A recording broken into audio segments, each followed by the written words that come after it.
agosto, es toda la potencia de lo que puede ser. Después abren en septiembre, pero antes marcan la presencia las licinas, por ejemplo. No se detuvo en eso, ya veo. No, para nada. Bueno, qué pena. Digo que soy un poco insensible Ya veo, al tema. Bueno, estamos en nuestro programa 18, Alejandra, te digo porque a vos te gusta llevar la cuenta, el conteo. Me gusta. Ahí te veo anotando también. Sí. Programa 18. Y bueno, hoy es un lunes de reseñas, ¿verdad? Y luego tenemos nuestra cornucopia filosófica a cargo de Camilo.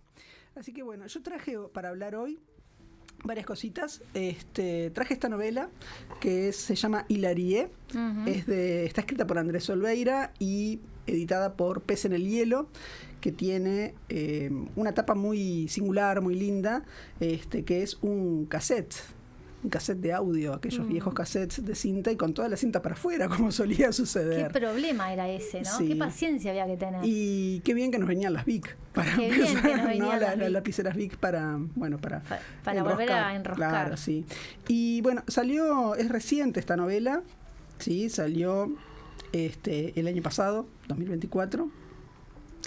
Y Andrés Olveira quizás lo tengamos más presente porque también tuvo bastante publicidad por un libro que es algo así como la historia del humor uruguayo, ¿sí? la historia del humor gráfico uruguayo. No se llama así exactamente, sino que se llama, ya te digo, 4 páginas arrancadas, la historia del humor escrito en Uruguay, que tuvo como mucha difusión y es más bien un trabajo de investigación. Pero además de eso y además de su condición de bibliotecólogo, es escritor, escribe ficción, ¿sí? Y esta novela se llama Hilarie, que hace referencia a aquel viejo tema de Yuya, que capaz que le suena. Claro. Claro, sí, no disimule. No, claro. Pero se habré bailado, por favor, eso.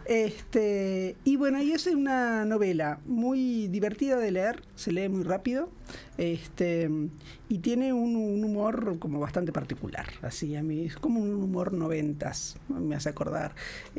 La protagonista, que es una bibliotecóloga y que se llama Inés, me hace acordar un poco al personaje de Daria. No sé si recuerdan, en MTV. No. No, bien. Tiene que buscarlo. Sí, tiene un humor como por momentos, el personaje tiene como un humor un poquito ácido, quizás, y una mirada así como medio cínica del mundo que lo vuelve atractivo, porque al mismo tiempo es una persona muy vulnerable también, ¿no? Entonces es un poco ahí como ese juego o ese doble juego. Así que bueno, esta novela se lee muy bien, se lee muy rápido, es muy divertida y más allá de que yo dije, bueno, la protagonista es una bibliotecóloga, es una novela que a la protagonista le pasan muchas cosas con las que nos podemos identificar cualquiera, ¿no? Cualquiera de nosotros. Por ejemplo, problemas laborales, ¿no? ¿Quién no ha tenido problemas laborales? De que nos paguen poco, por ejemplo. Pasó en todos los tiempos, ¿no? En los 90s, en los 2000. Claro. Entonces, bueno, trabaja en la biblioteca de un colegio privado, y bueno, y ya de hecho en el arranque hay como una especie de diagnóstico de cómo es la circulación por esos trabajos y esta especie de categorías de funcionarios o de empleados según donde estés o qué estés haciendo. Bueno, la pobre bibliotecóloga acá queda un poco relegada, por ejemplo. Es casi que para cumplir. Tenemos una biblioteca para cumplir. Se me ocurre hacerte una pregunta, sí. Porque como me encanta la tapa, en general las tapas de Pez en el Hielo me gustan mucho, pero como tiene ese cassette al que hacías referencia y hablas del humor de los 90, pienso en qué pasa con el ocio, porque no había internet para nosotros en ese tiempo. Digamos, no, bueno, y es el ocio. No, pero no está ambientada. Yo digo que tiene un humor como 90s, pero no está ambientada. No, está ambientada acá. Está acá. No. Igual hay momentos para el ocio, si querés, después descubrir el ocio de Inés.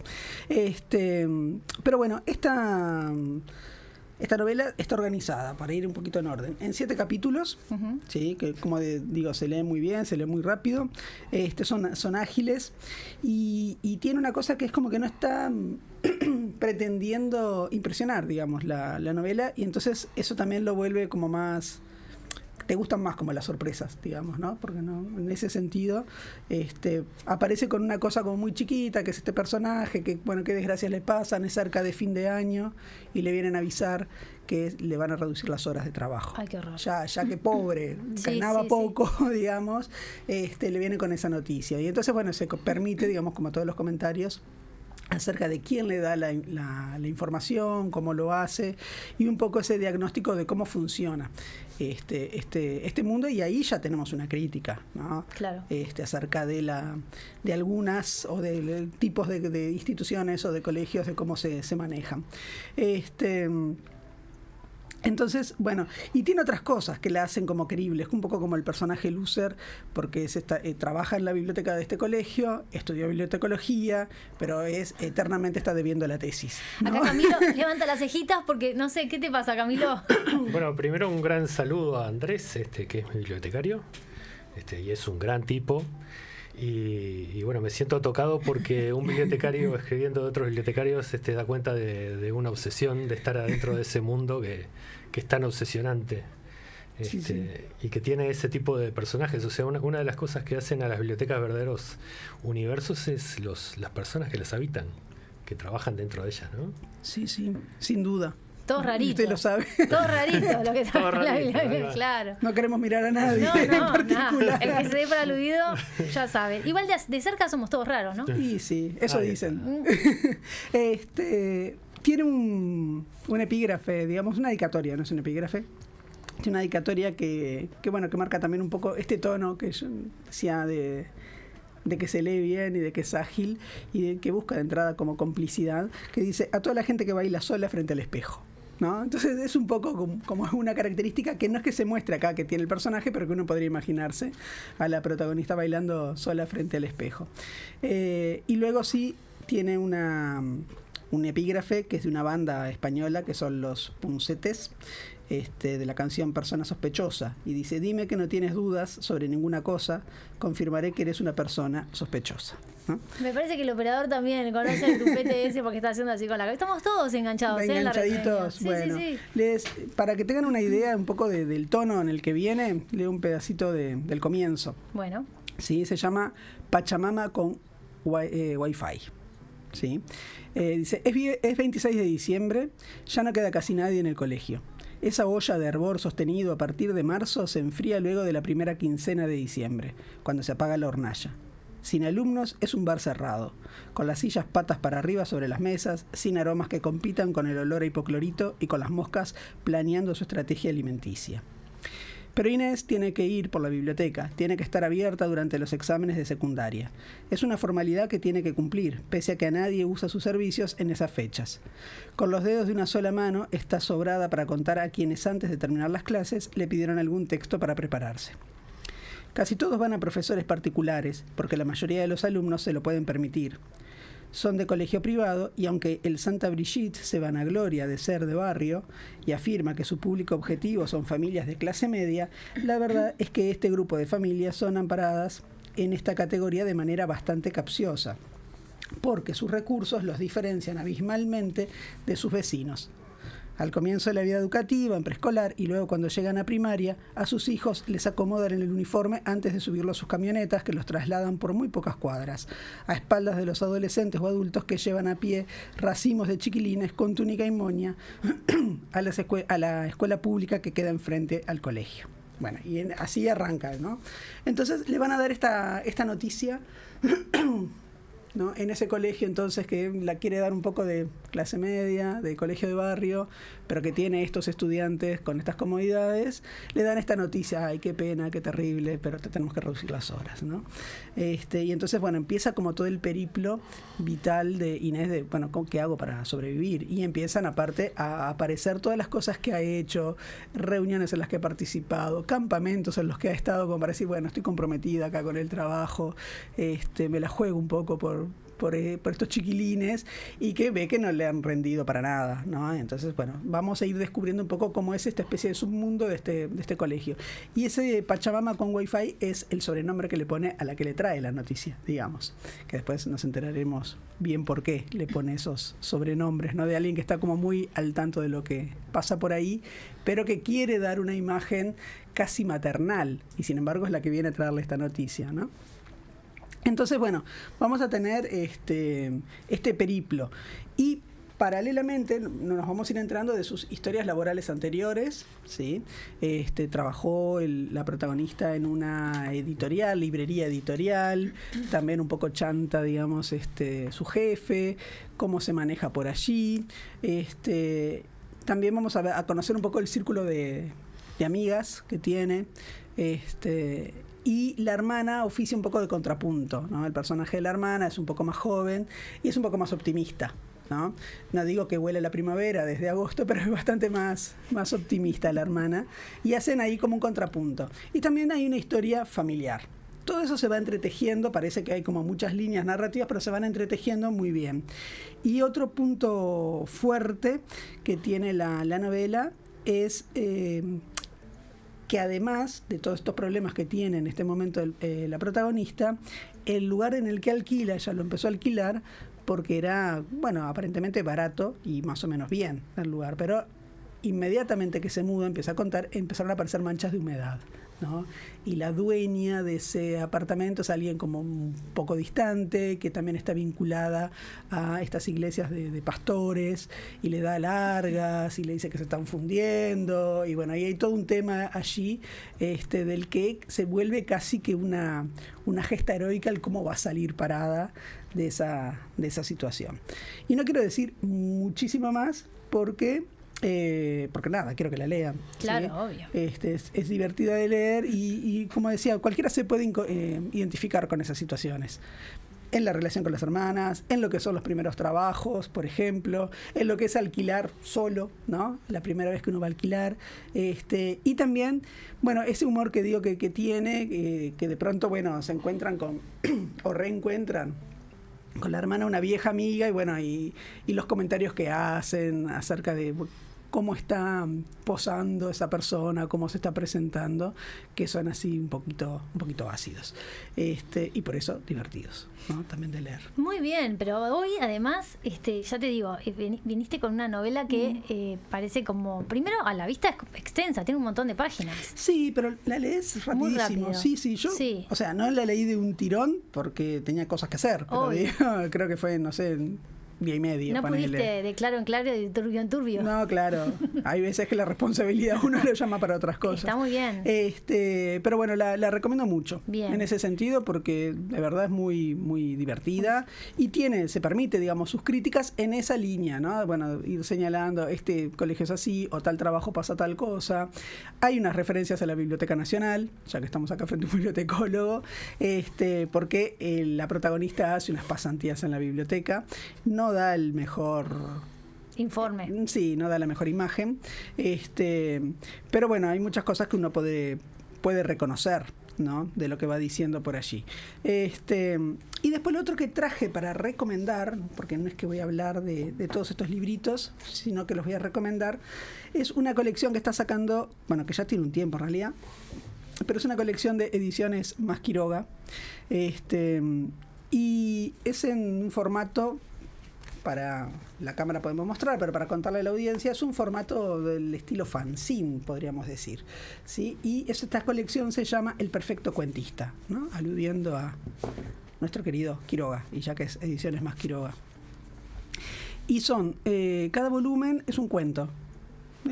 Salvo hay uno que es de Janina Vidal, que en realidad son 3 cuentitos breves, y me parece muy lindo porque es como bastante artesanal, pero también está cuidado. Los hilos que podemos ver en el lomo son de colores, cada uno es distinto, y me parece que es muy lindo de recomendar, porque para aquella persona que dice, bueno, yo no sé, capaz que no leí nada, porque digo, Alejandro Paternain, que es el que inicia la colección, capaz que alguien dice, yo no leí nada, bueno, me compro un librito de estos que tiene un cuento y ya más o menos voy viendo si me gusta el estilo o no.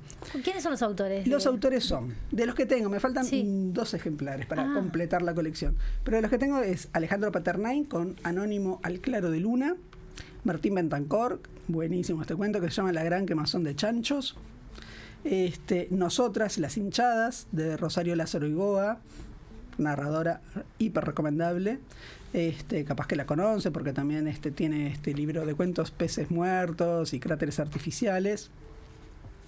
Gustavo Espinosa, que también conocido, tiene tremendas novelas, Gustavo Espinosa, este cuento se llama Maya Sombra, y va bien como en la línea de las novelas de ¿cómo es? De las arañas de Marte, va como un poco por ahí. De Valentín Trujillo, este cuento que es muy tierno, que se llama El tigre pianista, precioso cuento. Tenemos también, bueno, decía Concierto para mis amigas, de Yenia Vidal, pero que en realidad son tres cuentitos. Este es el nombre de uno de ellos. Y después tenemos de Damián González Bertolino, El clavo en la cruz. Y me falta, estos son todos los números, me falta el 7 y 8. Ya digo, hago el reclamo a Ediciones Más Quiroga para ver si los ponen más en circulación esos, que serían los que me estarían faltando. Y bueno, es eso, cada ejemplar es un texto, y bueno, y me parece que sirve para eso, justamente, para saber, bueno, qué escritores que están ahora circulando se pueden leer, tener como una muestra. Y después, si quiero, bueno, voy y leo más o consigo más cosas. Bien. Así que esta es la otra recomendación que tenía para hacer. Bueno, muy bien. Y entonces me gustó mucho, y entonces ahora nos vamos en tiempo récord. No nos vamos. No nos vamos. ¿Qué le pasa? Porque yo soy pesada. ¿Veo? Sí, ya veo, no se termina de ir nunca. ¿Qué le pasa? No me voy, te amago nada más. No, lo que quería hacer es una invitación, comentar, o pasar el dato por lo menos, de que jueves 18 de septiembre a las 18 horas, es fácil acordarse, jueves 18 horas, en los institutos normales de Montevideo, es decir, el Magisterio, allí a la calle Soriano, 1658, se va a estar presentando el libro de Pilar de León. Ajá. El libro se llama Expresión corporal en Magisterio, un desafío pedagógico.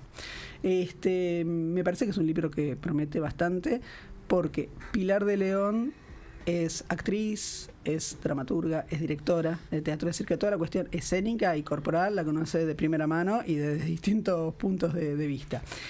Además, ella es profesora de español y dio clases de teoría gramatical en el IPA, y también dio clases de teoría literaria en humanidades, y tiene una formación bastante avanzada. Creo que no llegó a ser, a tener el título de lingüista, pero creo que tiene una formación muy avanzada en lingüística. Entonces, ha conocido, digamos, como la educación de distintos niveles, claro, desde secundaria, desde formación docente, desde la universidad, y entonces, bueno, y ella en Magisterio trabajaba en el departamento de arte, creo que se llama así, de educación artística, perdón. Y este libro es como producto de su trabajo, que es un poco investigación y un poco la propia acción sobre la expresión corporal en Magisterio, ¿sí?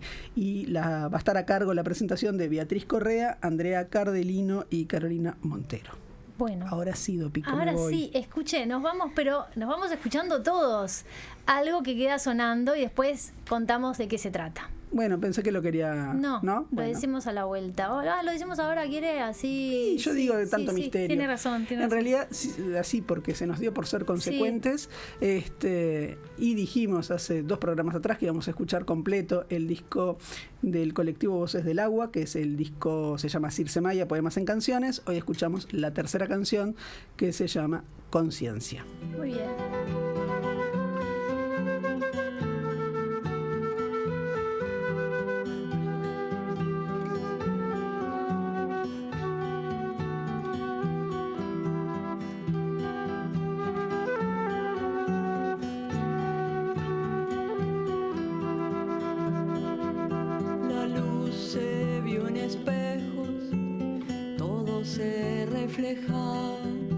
Miró el cielo, su rostro sobre el agua, miró que el agua huyendo a su azul se llevaba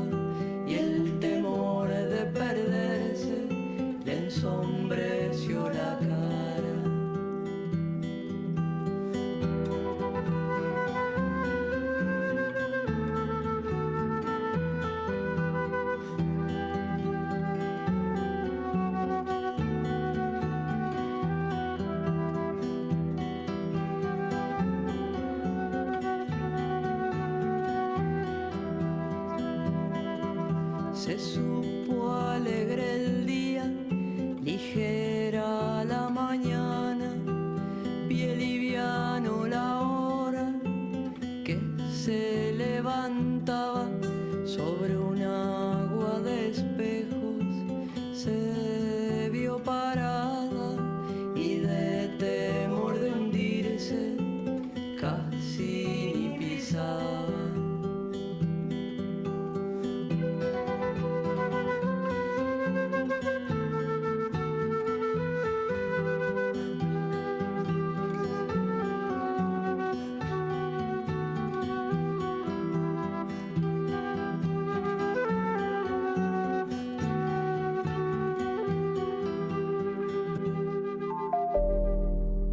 Así es la radio.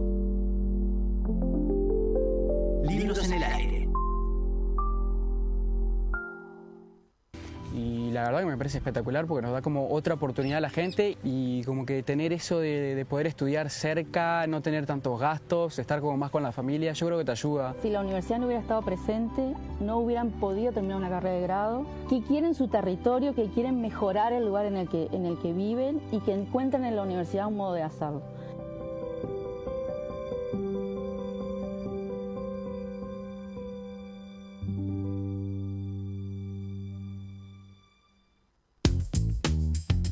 Vida universitaria. Prepárate para un viaje al fondo del mar. El buque de investigación Falcor 2 explora los secretos del océano uruguayo en la expedición Viaje a lo Desconocido. Con submarinos robóticos y cámaras 4K, científicos de la UDELAR relevan y muestran ecosistemas nunca antes vistos. Y vos podés ser parte. Seguí las transmisiones en vivo hasta el 19 de septiembre en uruguaysub200.udelar.edu.uy y descubrí lo que esconde nuestro mar. Uniradio 107.7. Así es la radio. Libros en el aire. Quiero recomendarles la novela Un robo perfecto del escritor uruguayo Ed Rodríguez, publicada este año por Estuario. En esta novela, un brutal robo en el Banco República de la ciudad de Fraiventos, en donde mueren al menos 4 personas, uno de ellos un importante directivo del Banco República, y que vamos a poder darnos cuenta a lo largo de toda la novela que hay toda una trama social, económica, que va a involucrar a varias personas. Toda esta trama está hilada por un periodista, el vasco Irigoitía, que viene de Montevideo a investigar, atraído justamente por el caso. Una novela vertiginosa, cinematográfica y muy, muy entretenida. Un robo perfecto de Ed Rodríguez. Bueno, Dopico, ¿le revelo de quién es esa voz o usted la reconoce? Ay, a mí me suena conocida. Es de Daniel Quijano, es nuestro compañero de Así Asá, que está en Soriano siempre. Siempre está en Soriano, él es mercedario y acá nos estaba haciendo una recomendación también de lectura, que es esta novela, Un robo perfecto, de otro mercedario, que es Ed Rodríguez, y que fue presentada esta novela en Mercedes, si no me equivoco, la semana pasada. Bueno, muy bien. Bien, Daniel, con la recomendación. Y ya de paso, le recordamos a la audiencia que si quieren hacer recomendaciones, tienen la posibilidad de enviar un audio. Al Instagram de Así Asá. Al Instagram de Así Asá, mandan un audio diciendo, bueno, su nombre, la novela que quieran recomendar, o poemario, o el libro ensayo, lo que sea, y las razones. Y nosotros los pasamos al aire. Bueno, muy bien. Yo vengo a, no sé si recomendar, porque no sé la verdad si es un libro que, digamos, comprable acá como en la vuelta.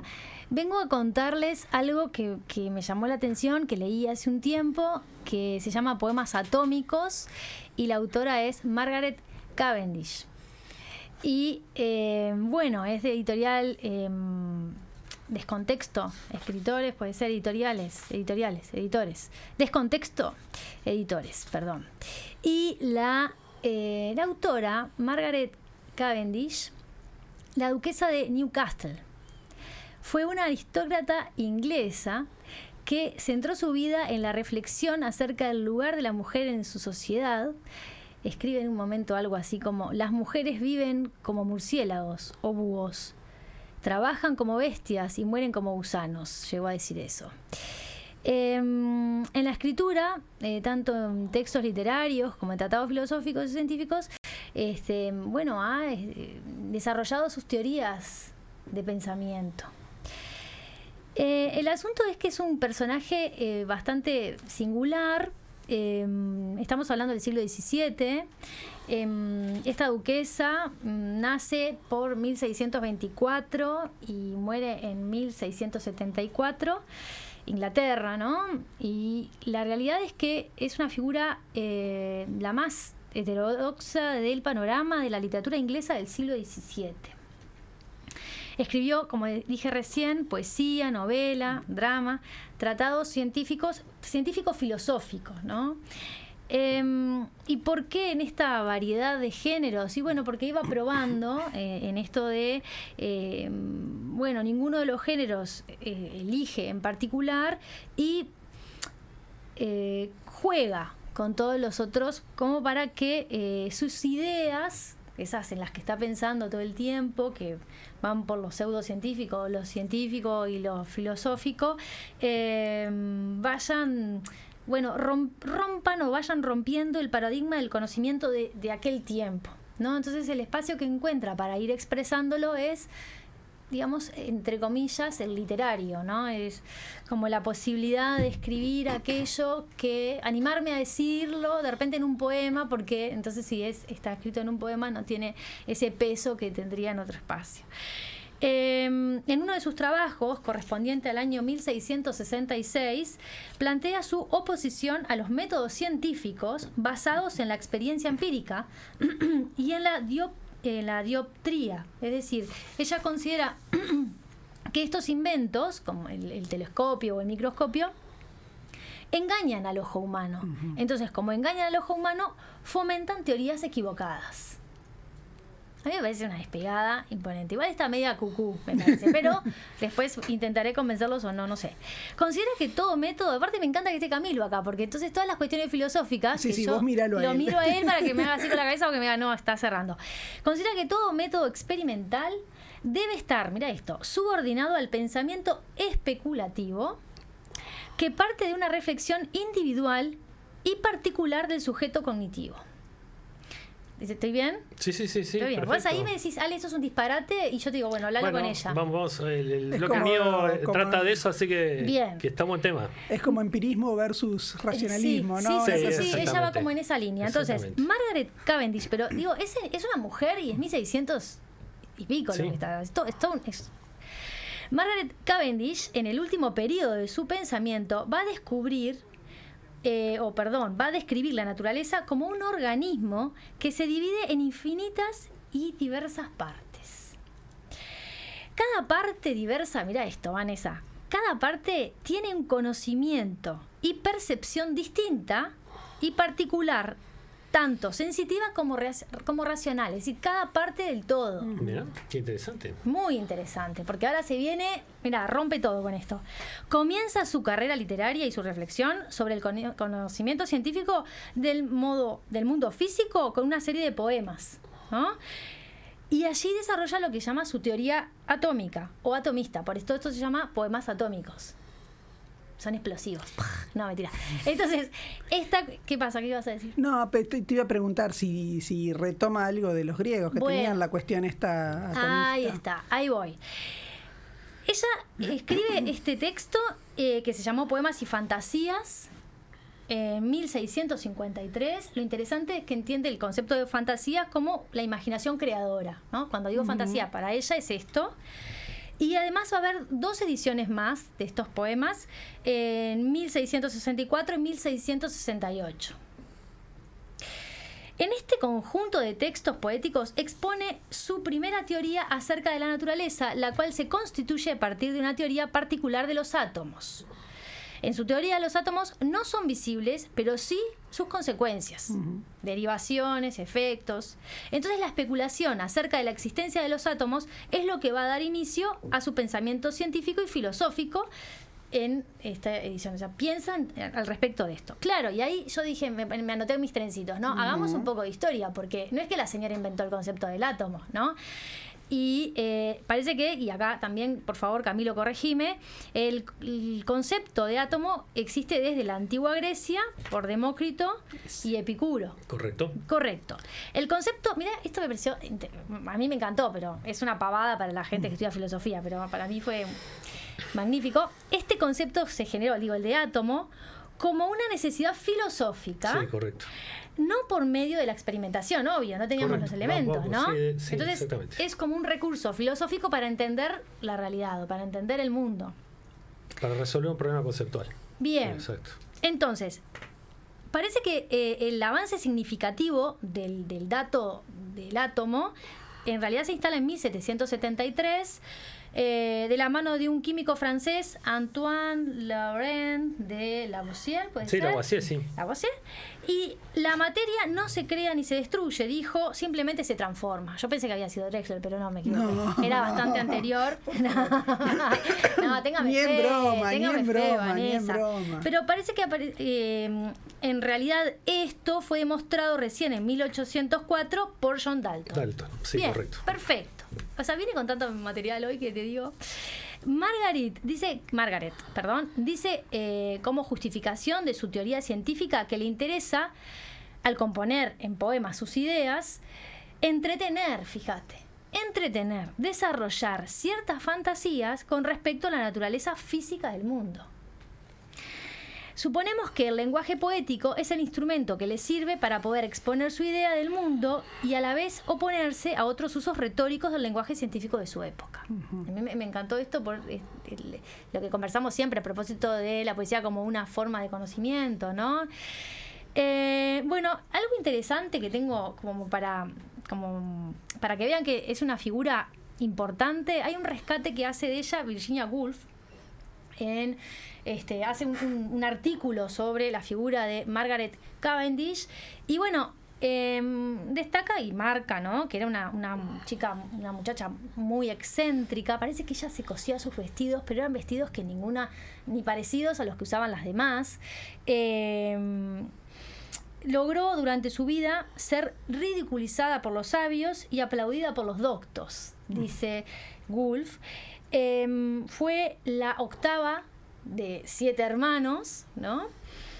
Y la madre enviudó siendo Margaret bastante chica y cría a sus hijos sola, la mamá de Margaret, y parece que a las hijas mujeres, les inculcó que el carácter, la felicidad y la honestidad tenían mucho más valor para una mujer que tocar el violín, cantar o hablar diferentes lenguas. Bueno, interesante la mamá también. ¿Viste? Toda una de una familia. Ahí entendemos a Margaret. Claro, hay que saber el nombre de la mamá de Margaret, en definitiva. El punto que se sabe, ¿no? Yo no lo traje, pero se sabe, obvio que se sabe. Entonces, el asunto es que Margaret escribió 16 cuadernos sin titular.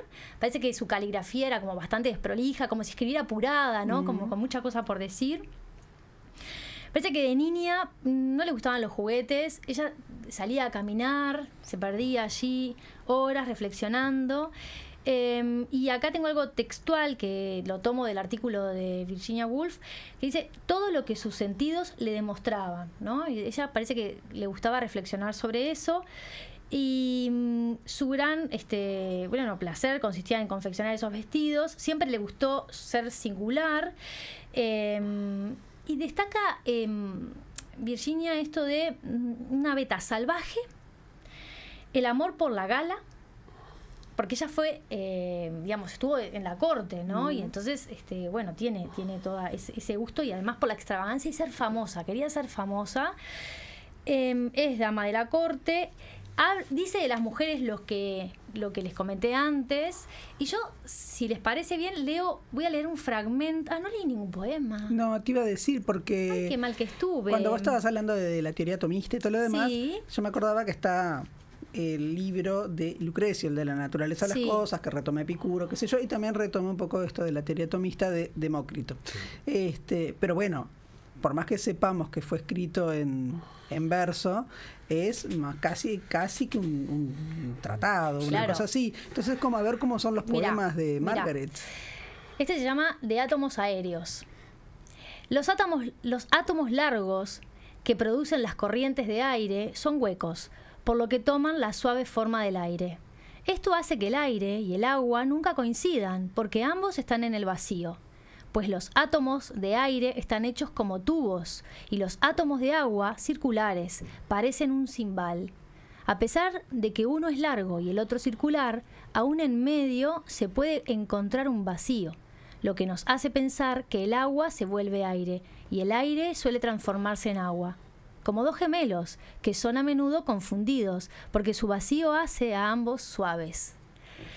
Digo que son, o sea, están escritos en verso, estamos Sí, de acuerdo. sí. Lo que pasa es que, claro, no hay ritmo ahí, ¿no? No, y también estamos leyendo una traducción, anda a saber Bueno, cómo es en siempre. inglés. No, digo que ahí podría tener otra sonoridad. Sí, bueno, claro. La unión de varias figuras de átomos produce otras figuras, es el título de otro de los poemas. Varias figuras de átomos concuerdan bien cuando unidas producen otra figura, porque a medida que estas figuras se unían de diferentes maneras, la estructura de cada una de las criaturas aparece. El siguiente de los átomos sueltos. En cada cerebro yacen átomos sueltos. De los puntiagudos, la fantasía levanta su vuelo. Aquellos aéreos y largos son ágiles y serán opacos y darán sueño los redondos y cuadrados. A mí me parece de una ternura. Este se llama El cambio se produce por las varias formas de los átomos y el movimiento. Si todos los átomos son de la misma materia, de aire, de fuego, de agua o de tierra, entonces sus varias figuras producen todos los cambios con ayuda del movimiento, que pone orden mientras se expanden. Y entonces, para cerrar mi espacio, mi ratito, voy a leer a Woolf, a ver qué dice de esta duquesa de Newcastle. Y dice, bueno, son varias hojas el artículo, pero voy a leer... Tómate tu tiempo. Lo último. No, lo último, porque mira qué lindo esto. Hay algo en ella de noble y quijotesco, algo de entusiasta, así como también de locura y de ingenio, de pájaro libre. Su simpleza es tan honesta, su inteligencia tan activa, su simpatía con las hadas y los animales tan tierna y verdadera que tiene la rareza de un duende, la irresponsabilidad de una criatura no humana, su irreverencia y su encanto. Pocos de sus críticos, después de todo, tuvieron el ingenio para problematizar acerca de la naturaleza del universo, o se preocuparon por los sufrimientos de las liebres cazadas, o desearon tanto como ella conversar con alguien acerca de Shakespeare. Ahora, teniendo todo esto en cuenta, la risa finalmente no está solo de su lado. Divino, ¿no? Impresionante, Sí. impresionante. Vos sabés que me llama la atención que cuando vos empezabas en las primeras partes, vos me leías tesis que son de Leibniz, que es un filósofo contemporáneo de esta mujer, que está produciendo en ese exacto momento. Leibniz también pensaba que la tesis básica del conocimiento de la realidad no es empírico, que las leyes de la realidad pueden ser deducidas de principios autoevidentes y que la realidad está compuesta de átomos que son átomos espirituales, que son lo que Leibniz llamó las mónadas. Y que, según una viejísima teoría atomista, el cambio es aparente. Las mónadas se expanden o disminuyen de tamaño, pero nunca cambian. De manera que el repertorio de todo lo que hay en el universo es constante. Esas dos ideas, o sea, de que hay átomos espirituales, esa es una idea de Leibniz, que es un contemporáneo de Newton, que mantuvo una famosa disputa con Newton por el origen del cálculo infinitesimal, y que es el personaje, seguramente se lo identifica por ese lado, que ridiculiza Voltaire en El Cándido. El Cándido. Cuando cada vez que dicen aquello del mejor de los mundos posibles. Sí, exacto. Bueno. El atomismo tuvo un renacimiento en la época moderna. Se puede decir que el atomismo es la metafísica de la ciencia moderna, con un filósofo que se llama Gassendi. Descartes fue atomista. Lo que vos leíste tiene un sabor muy platónico. Si uno lee el Timeo, es exactamente lo mismo. Fíjese que la mujer combina la idea de los 4 elementos antiguos, habla de tierra, lo combina con la idea del atomismo y lo combina con la idea pitagórica de la forma, que es algo que está en Platón, que las cualidades de cada átomo estarían determinadas por su forma geométrica, ¿no? La mujer como que pone un pie en una tesis y pone el pie en otra. Sí, pone cuando Y habla ahí se esto de mueve, los átomos claro. puntiagudos Porque por ejemplo, Demócrito solo habla de la forma, ¿tá? Para explicar las cualidades macroscópicas de los elementos. O sea, explica los elementos por las cualidades, por sus cualidades de forma de cada átomo. Pero acá la mujer también está hablando como de otra idea un poco anterior, que es esa de que la materia está hecha de esos elementos que son la tierra, el agua y el fuego, ¿no? Y el aire. Y con todo esto nos vamos a la cornucopia. Bueno, que ya tuvimos como un adelanto. Exacto. Ahora con este comentario. Tal cual. Muy bien. Así es la radio. Libros en el aire.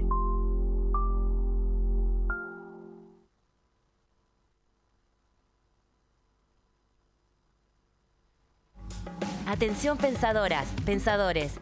Los martes de 17 a 18, El filósofo ignorante en su 6ª temporada, por Uniradio.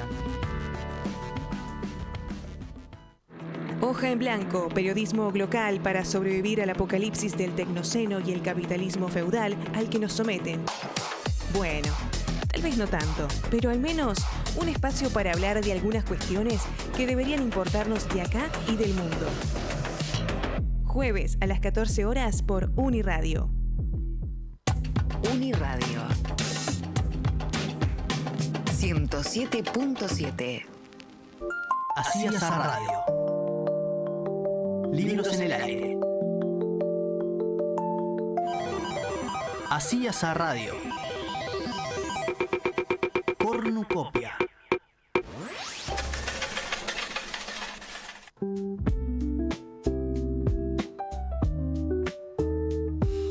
Muy bien, estamos acá retornando a la cornucopia, que en realidad ya la venimos como conversando, la venimos preparando desde el bloque anterior, la cornucopia, sí. ¿No?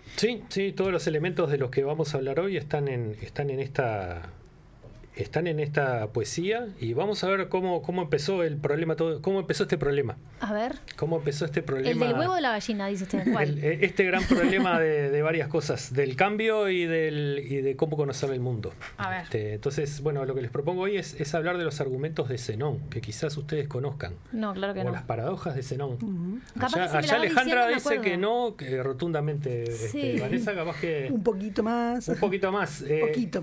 Capaz que los lectores las recuerdan porque el padre de Borges le enseñó a Borges una de las paradojas de Zenón con un tablero de ajedrez, que es la paradoja de la tortuga y Aquiles. Esa me la contó mi hija, ¿te acordás? ¿Te la conté. Ahí va, te la contó Carmelita. Sí. Bueno, muy bien. Saludo a Carmelita. Un gran saludo a Carmelita. A Carmela, ¿cómo que no? nunca me escucha. No, ¿cómo va a ir un saludo y al lado un reproche? No, digo que la saludo porque... Está bien, bueno, vamos en orden. La idea hoy es introducir estas paradojas que son decisivas en la historia de la filosofía. Espero que se explique por qué, que pueda explicar por qué. Después, el encuentro que viene vamos a hablar de una de ellas, y después en un tercer encuentro vamos a hablar de todas las consecuencias dentro de las cuales estaría este libro. O sea, generaron esas paradojas una especie de gran explosión cuyas ondas sísmicas todavía incluso llegan al presente. Pero para eso vamos a arrancar con el origen de la filosofía. Vamos a empezar bien como desde el comienzo. Allá en el siglo VI a.C., al final de la era arcaica, cuando nace la filosofía. ¿Sí? La filosofía, cuenta Aristóteles, es un intento de comprender la naturaleza de las cosas, la naturaleza global del universo. Ese intento ya en los griegos había estado, porque existe un famoso poema de Hesíodo que se llama La Teogonía, que habla del origen del mundo.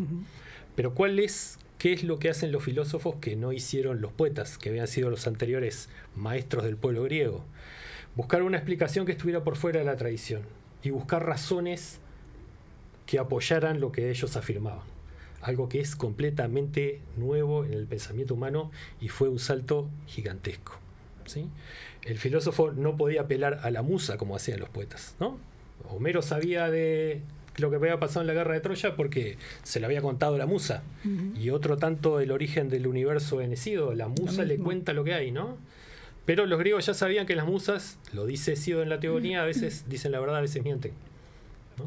Sí. Y el filósofo va a buscar la verdad, pero a través de razones que cualquier ser humano pueda comprender, ¿sí? Con el aparato que tiene cualquier ser humano, que básicamente son su capacidad de razonar y su capacidad de observar. Y a partir de ahí construyeron estos pensadores, el primero de ellos, Tales de Mileto, famosamente, ¿no? ¿Cuál es la idea de los filósofos griegos? Explicar además el universo a través de leyes y a través de algún elemento que esté dentro del propio universo. ¿Sí? O sea, no buscar una explicación del universo afuera del universo, sino dentro de él. Y hacerlo utilizando, como dijimos, la razón y los sentidos. De manera que, digamos, la hipótesis que se plantearon es, bueno, vamos a explicar la diversidad de lo que existe, pero hagámoslo a partir de algo que sea más sencillo. Expliquemos lo que es diverso a partir de lo que es simple. Y esos son como los elementos básicos, yo diría, o en un relato de la filosofía, de los orígenes de la filosofía. Es decir, una explicación del universo en términos de tres cosas. Un origen que es único y es simple, una pluralidad de cosas y el cambio que conecta a eso simple con lo diverso, ¿sí? Y dos potencias cognitivas para saber eso, que son la razón y la observación. La observación nos dice que el mundo cambia y es diverso, el pensamiento nos dice que atrás de ello tendría que existir una unidad. Fíjense que esa dualidad que vos marcabas en esta señora, ahí está presente. Ahora bien, y acá viene la crisis, hay un pensador ya a finales de ese siglo que se llama Parménides, que escribe que escribe un poema que se llama Acerca de la naturaleza, ¿sí? También un filósofo que se expresa en el lenguaje que se expresaba Hesíodo, o sea, a través de la poesía. Y con un esquema similar, porque en este poema que se conservan fragmentos, el filósofo va a contar una cosa que le contó una diosa. El poema empieza con que al filósofo las hijas del sol lo guían a través del cielo en un carro. Él llega a un palacio que tiene la puerta del día y de la noche. La diosa Justicia le abre la puerta y lo hace entrar en un ámbito donde hay una diosa que no se sabe quién es, que le va a contar una verdad.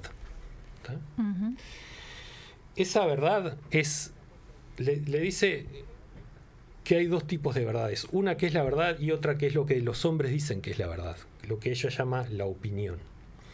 Y le dice, la verdad tiene un origen divino, la opinión tiene un origen humano. Y le dice, el camino de la verdad es saber que lo que es y lo que no es, no es. Ese es el camino de la verdad. ¿Eso qué significa?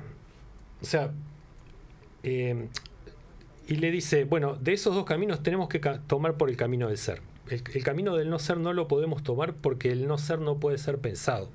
Si yo digo que X no es, estoy cayendo en una contradicción porque tengo que decir que hay algo que no es. O sea, el no ser ni siquiera lo podemos expresar ni nombrar.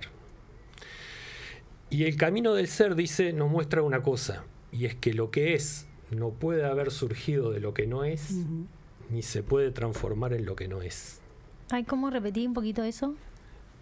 Lo que es no puede surgir de lo que no es, porque lo que no es ni siquiera lo podemos expresar. De ahí no puede salir. Sí, de acuerdo. Ni se puede convertir en el no ser porque no puede ir hacia ningún lado. Bien. Lo que es no puede cambiar, porque cambiar es adquirir algo que todavía no tiene, o sea que no es. Es pasar de un no ser a un ser. Por tanto, el ser no puede cambiar. Va a seguir siendo no ser. El ser no se puede alterar. El ser no nace ni se destruye. El ser no se altera. El ser tiene que ser homogéneo, porque si no fuese homogéneo habría partes de él que son más ser que no ser. Y además aclara, el ser es inmóvil y el ser tiene límites. Y es eterno. Y no cambia. Ahora, fíjense ¿qué significa eso?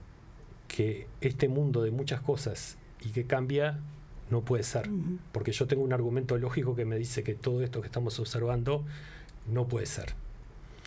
Entonces, tenemos en este filósofo, que ahora me omití de presentarlo, pero lo presento ahora cuando termine esta parte, tenemos las fuerzas de la filosofía griega chocando unas contra otras. La unidad fundamental excluye la diversidad y excluye el movimiento. El ser no puede ni tener cambio ni puede tener diversidad. Y por tanto nuestros sentidos nos engañan. Esto de que somos tres personas que estamos sentadas acá conversando no puede ser. Tiene que ser un error. tiene que pasar algo, pero no puede ser. Porque lógicamente yo puedo demostrar con los argumentos que dio la diosa de que eso no puede ser. ¿Sí? Eso generó una enorme crisis en el pensamiento griego y y creo que son argumentos de bastante recibo que hacen pensar que hay algún problema con la cuestión del cambio. ¿Sí? Se dice que digamos, estos argumentos funcionan porque en realidad el verbo griego ser y el verbo ser también en castellano tiene algunos problemas, porque acá el argumento funciona si uno confunde el ser del existir con el ser de ser algo y con el ser de ser verdadero. ¿Tá? Hay una equivocidad y es fácil desarmar el argumento. Doy un paso atrás. ¿Quién es Parménides? Parménides es un filósofo que vive a finales del siglo VI en el sur de Italia, en un lugar en la Campania, sur de Nápoles, que se llama Elea. ¿Sí? Y del cual se sabe poca cosa. El único testimonio así que hay de primera mano lo trae Platón, que lo nombra en un diálogo. Viene como un personaje, él y su discípulo Zenón, del que vamos a hablar ahora, discuten con Sócrates, siendo Sócrates muy joven. Ellos viajan a Grecia y discuten con Sócrates el tema de la teoría de las ideas y lo maltratan mucho a Sócrates. La verdad que Sócrates, que es un tipo joven, lo pasean filosóficamente. Bueno, otra vez estamos con el típico argumento filosófico. Hay una demostración de que no puede haber ni cambio ni diversidad en el mundo, pero yo no puedo refutar eso como hizo el filósofo Diógenes poniéndome a caminar. Los hechos no me sirven.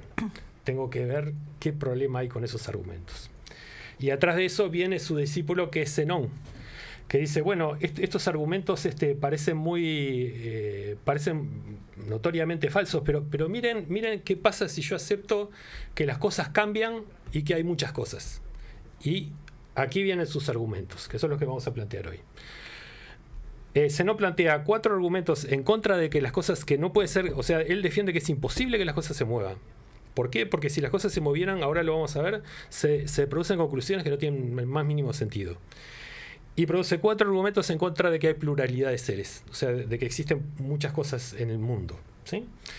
Los argumentos de Zenón contra el movimiento son 4, son famosos, son el de Aquiles y la tortuga, son el de lo que se llama la paradoja de la dicotomía, la paradoja del estadio y la paradoja de la flecha. Se llaman así. Vamos a ver cada uno por partes. Vamos por el más célebre, que es Aquiles y la tortuga. Vamos a estar hasta fin de año viendo estos argumentos, ¿no? No es los por presento nada, y nos vamos. Sí, ¿Cuál es el problema? No, me encantaría. Me encantaría que esto no tuviese fin, pero lo tiene. Vamos con la presentación de los argumentos y ya cerramos. Estamos bien, ¿no? Estamos bien de tiempo. Minutos. Bueno, vamos a 5 minutos. Muy bien. Sí. El argumento de Aquiles y la tortuga dice así. Aquiles, que es el de los pies ligeros, corre una carrera con una tortuga. Entonces, como Aquiles es mucho más rápido, le dice a la tortuga, bueno, te doy una distancia, te doy 10 metros, vos arrancá que yo corro. La conclusión es Aquiles nunca va a alcanzar a la tortuga. ¿Y eso por qué? Porque cuando Aquiles corra hasta el punto en el que la tortuga partió, la tortuga ya se movió de ahí. O sea, todavía no le alcanzó. Pero si se mueve al punto en el cual la tortuga se corrió, la tortuga a su vez ya se movió de ese punto y por tanto no lo puede alcanzar. Pero falta la variable de velocidad. Acá estamos. Voy a plantear el argumento y después vemos.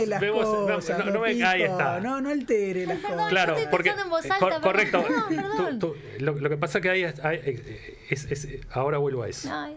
Si la tortuga llegó a ese punto, o sea, si Aquiles llegó a ese punto, la tortuga se corrió y así sucesivamente. Claro. Aquiles nunca va a alcanzar a la tortuga. De acuerdo. ¿Está?